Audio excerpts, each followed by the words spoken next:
Why do all of these South Pole and Antarctic flights and planes have no windows? Is there something they don't want people to see, perhaps? Like, what's that sun doing?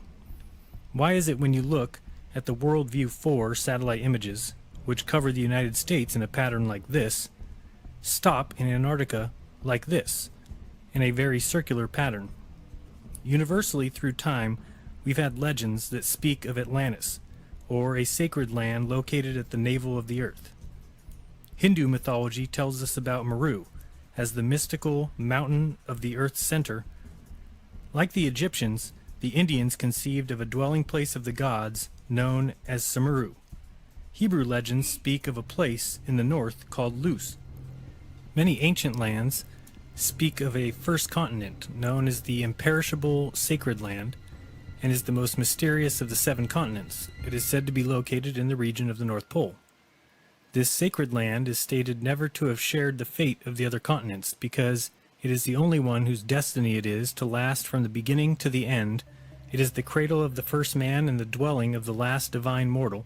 Of this mysterious and sacred land very little can be said, except perhaps according to a poetical expression in one of the commentaries, that the pole star has its watchful eye upon it.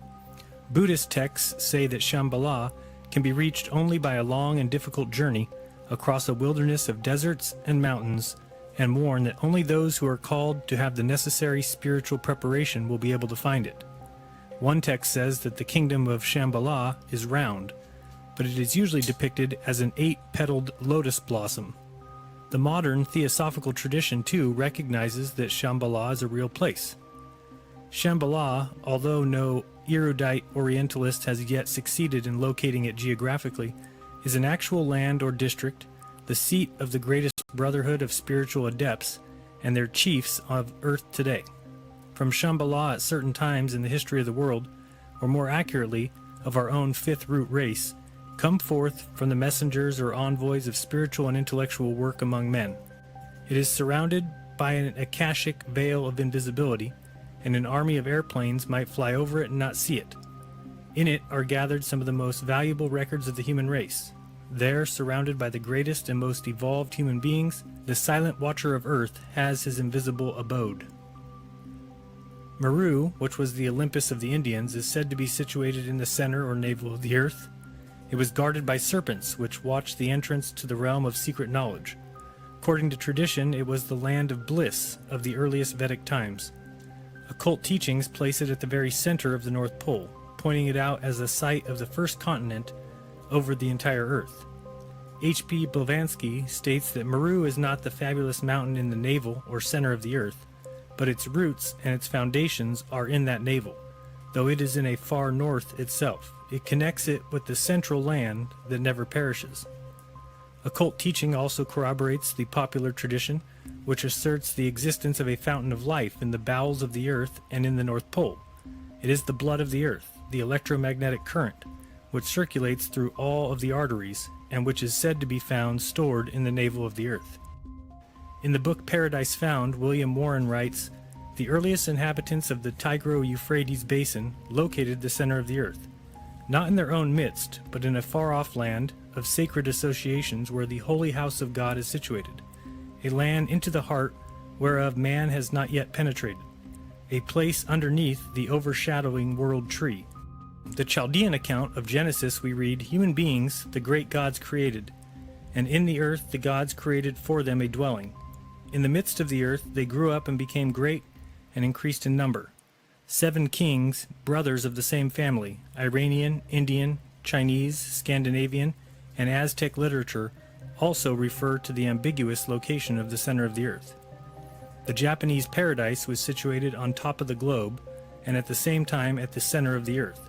It was called the Island of the Congealed Drop. Its first roof pillar was the earth's axis, and over it was the pivot of the vault of heaven.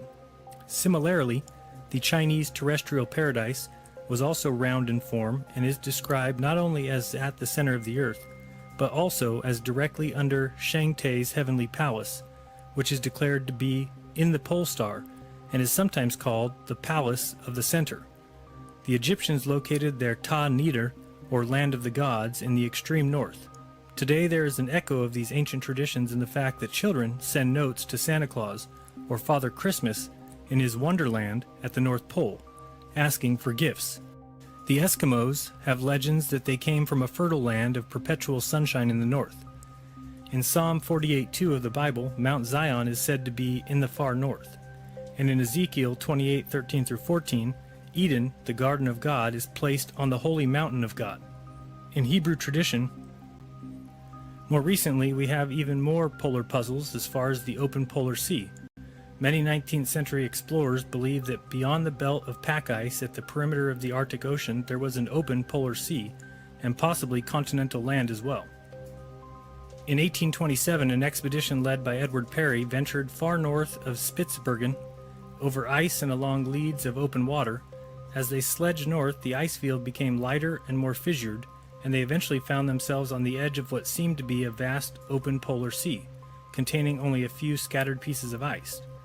While attempting to reach the North Pole in 1871 to 1873, two young Austrian explorers, Karl Weyprecht and Julius Payer, discovered the islands of Franz Josef Land and came to believe that they were the outliners of a continental landmass.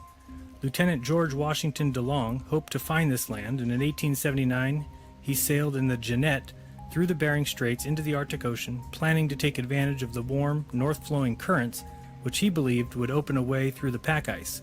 However, in June 1881 his ship sank in the pack ice northeast of the New Siberian Islands, a tragedy which DeLong and many of his men did not survive.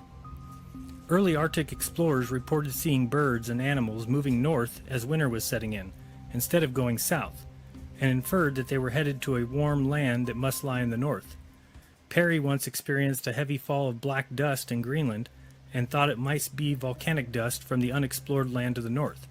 In 1904, Dr. R.A. Harris of the U.S. Coast and Geodetic Survey published an article explaining why he believed that there had to be a large body of undiscovered land or shallow water in the polar basin northwest of Greenland. He argued that the prevailing currents seemed to indicate the deflection by an unknown large landmass lying in this approximate area, that the Eskimos living on the northern fringes of the Arctic Ocean had a tradition that a landmass existed to the north, and that the disruption of the tides north of Alaska indicated a moderating effect explainable only by intervening land. Various Arctic explorers actually reported seeing land in the distance, though it should be noted that visibility can be poor and mirages are very common in this area. Have you ever heard of Crocker Land? Another famous disappearing land was called Crocker Land, discovered by Peary. He saw it on the 24th of June 1906 from atop a 2,000-foot mountain situated behind Cape Colgate in northern Greenland. Peary says that through his binoculars he was able to make out, apparently a little more distinctly, the snow-clad summits of a distant land in the northwest above the ice horizon. Peary estimated that Crocker Land lay 120 miles from the northern coast of Axel Heiberg Island. How about Bradley Land? Frederick A. Cook stated that on his journey to the North Pole in 1908 he looked for Crocker Land but did not find it at the location given by Peary. However, he said he seen a mountainous, ice-clad land slightly further from the shore, which he named Bradley Land. He saw it to the west of his line of march, north across the pack, on the 30th of March 1908, and again 31st of March. Prior to his attempt at the pole, Cook expressed the common belief that land would be found north of the Arctic Ocean. Jan Leprecht takes quite a different view on Cook and Peary and the controversy surrounding them. Leprecht speculates that the land had been magnified horizontally. Nevertheless, for the mirage to extend over a third or more of the horizon, without any noticeable degradation in brightness, the land itself would still have to be enormous. Lamprecht believes that Cook's photo of Bradley Land may also be a telescopic mirage, probably of the easternmost extension of Crocker Land, which he thinks is located on the Earth's outer surface, but is being covered up because it lies too close to the polar hole.